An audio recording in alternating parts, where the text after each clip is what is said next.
Hello and welcome guys. तो लंबा इंतजार के बाद गूगल ने फाइनली दिसंबर 2020 की जो कोर अपडेट है उसको रिलीज कर दिया है। और ये मई 2020 के बाद ये तीसरी बड़ी अपडेट है इस साल की। और इससे पहले जनवरी में भी एक कोर अपडेट आई थी। तो ये बहुत लंबा टाइम गूगल ने दिया है। जो भी मई 4 वाली जो अपडेट से जो भी वेबसाइट अफेक्ट हो रखी थी उनको अपने आप को सही करने के लिए और दोबारा से गूगल की सर्च इंजन पे रैंक करने के लिए। जानेंगे कि ये दिसंबर 2020 की जो अपडेट है वो आपके लिए क्यों इम्पोर्टेंट है और आपको क्या चेंजेस करने की जरूरत है अगर आपकी वेबसाइट रिसेंटली इस अपडेट से हिट हुई है या फिर आपका ट्रैफिक या फिर एवरेज पोजीशन जो है वो डाउन हुई है गूगल की सर्च इंजन पे। जैसे आप देख सकते हैं दिसंबर 3 को ट्वीट आया था कि we are releasing a broad core algorithm update as we do several times per year. It is called the December 2020 core update. Our guidance about such update remains as we have covered before.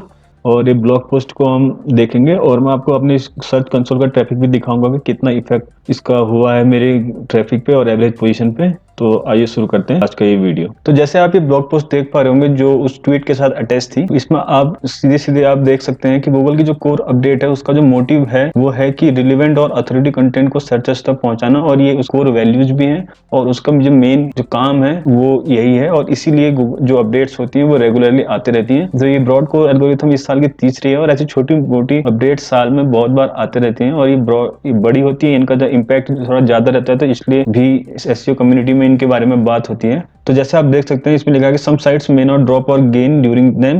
We know those which sites that experience drop will be looking for a fix and we want to ensure they don't try to fix the wrong things. तो ये है आपका core algorithm का मतलब कि हो सकता है कि आपकी रैंकिंग ड्रॉप हो सकता है ना भी हो।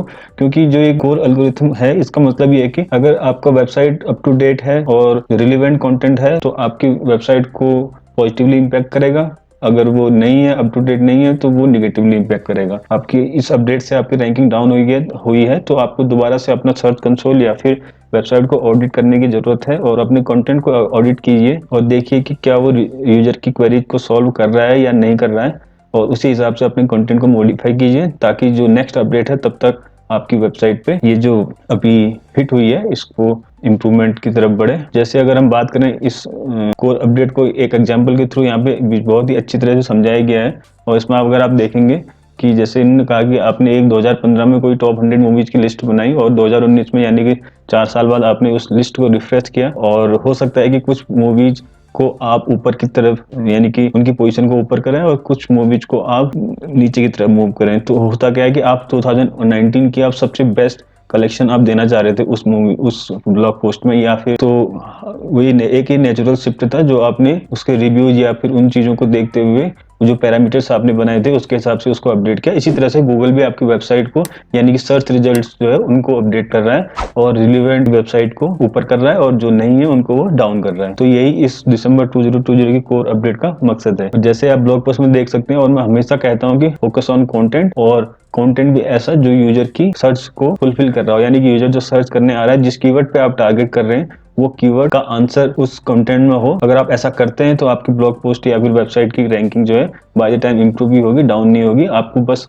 अपने कंटेंट पे नजर रखनी है और उसको अपडेट करना है। और इसी तरह से जिन कीवर्ड पे आपकी रैंकिंग आ रही है उन कीवर्ड को देखिए और उसके हिसाब से अगर आप एससीआरपी का एनालाइज करेंगे या फिर अपने कंटेंट का एनालाइज करेंगे तो आपको अपनी प्रॉब्लम या फिर कंटेंट में जो एरिया ऑफ इम्प्रूवमेंट्स हैं वो खुद ही समझ में आने लग जाएंगे। तो अगर हम बात करें कि आपने कोई कंटेंट को बनाते समय या फिर ऑडिट करते समय किन बातों का ध्यान रखना चाहिए तो यहाँ पे पॉइंट्स आपको दिए हुए हैं। Content provide original information.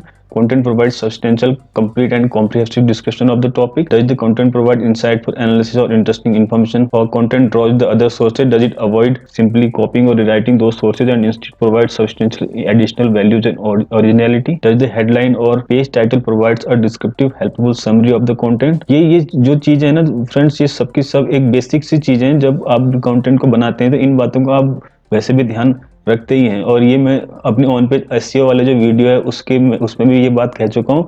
और जो हमारी गूगल की जो अपडेट की जो एल्गोरिथम की जो हमने वीडियो बनाई थी उसमें भी ये सारी चीजें इसलिए कवर की गई थी। और इसमें ये भी मैंने मेंशन किया था कि आप इन चीजों को हमेशा माइंड में रखिए जब भी आप कंटेंट या वेब पेज को ऑप्टिमाइज करते हैं।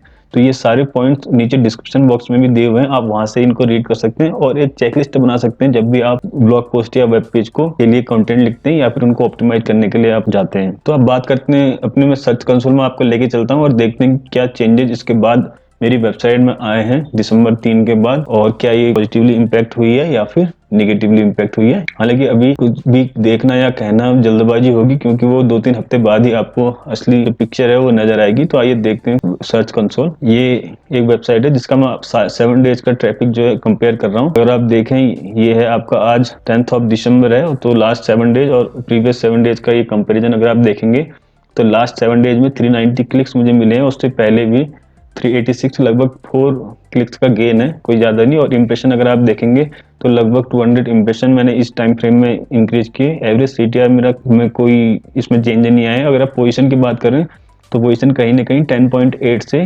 10 तक आई है, यानी कि कुछ ना कुछ इम्प्रूव इसमें हुआ है। अब ये नहीं कह सकते कि ये इस एल्गोरिथम की वजह से ही हुआ है, लेकिन ये पिक्चर आपको दिखाई दे रही है। अगर हम देखें, ये है आपका last 7 days to previous period की विंडो। अगर मैं आपको कुछ कीवर्ड्स दिखाऊं, जैसे ये है, अगर आप इसकी पोजीशन देखेंगे लास्ट 7 डेज में मेरी क्लिक्स डाउन हुए, बट मेरी एवरेज पोजीशन इंप्रूव हुई है। इसी तरह से इसमें पीछे हुआ है, लगभग 1.6 पोजीशन का मुझे इसमें नुकसान हुआ है लास्ट 7 डेज में। ऐसे ही लगभग 0.3 पोजीशन का इसमें है। तो एक मिला जुला इम्पैक्ट मैं अपने सर्च कंसोल में देख सकता हूँ। इसमें गेन हुआ है, इसमें भी 1 पोजीशन का मुझे गेन हुआ है।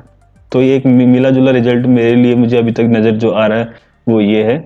और आई होप कि ये बाय द टाइम ये इम्प्रूव होगा और मेरे क्लिक्स और इम्प्रेशन दोनों ही ड्रेस्टिकली इम्प्रूव होनी चाहिए, जहां तक मुझे लगता है। तो ये था दिसंबर 2020 की कोर अपडेट, और मैं यही रिकमेंड करूंगा कि अपने कंटेंट को ऑडिट कीजिए, बैकलिंक को चेक कीजिए। वो हमेशा की तरह वेबसाइट को जैसे भी ऑडिट करते हैं, आप दोबारा से उसको ऑडिट कीजिए और देखिए कि आपके कीवर्ड कितने रिलेवेंट हैं। तो ये था दिसंबर 2020 की कोर एल्गोरिथम, और मेरी रिकमेंडेशन आपसे यही है कि अपने कंटेंट को एक बार दोबारा से ऑडिट कीजिए और अपनी कीवर्ड और कंटेंट को मैच करके देखिए क्या वो यूजर के सर्च से रिलेवेंट है या नहीं है, और उसमें कुछ एड ऑन जरूर कीजिए। उसी हिसाब से उसमें इम्प्रूव कीजिए कंटेंट को, और एक बार दोबारा से फैच करके देखिए, तो आपकी जो वेबसाइट है वो दोबारा से अपनी पोजीशन पे आएगी। और आई होप कि ये पॉजिटिवली इम्पैक्ट ही करेगी, क्योंकि कोर एल्गोरिथम का मकसद ही होता है कि जो अच्छी वेबसाइट है, जो क्वालिटी कंटेंट दे रही है, उनको बाय द टाइम इम्प्रूव करना। और अगर आप इनरिलेवेंट या फिर अनएथिकल प्रैक्टिस को फॉलो कर रहे हैं तो उन वेबसाइट को डाउन करना। तो आई होप कि ये वीडियो आपको अच्छा लगा होगा। आगे भी अगर आपको इससे रिलेटेड और इन्फॉर्मेशन चाहिए तो चैनल को सब्सक्राइब जरूर कीजिए। और आपके अगर वेबसाइट रिसेंटली इस अपडेट से हिट हुई है तो नीचे कमेंट बॉक्स में कमेंट कीजिए। Thank you friend.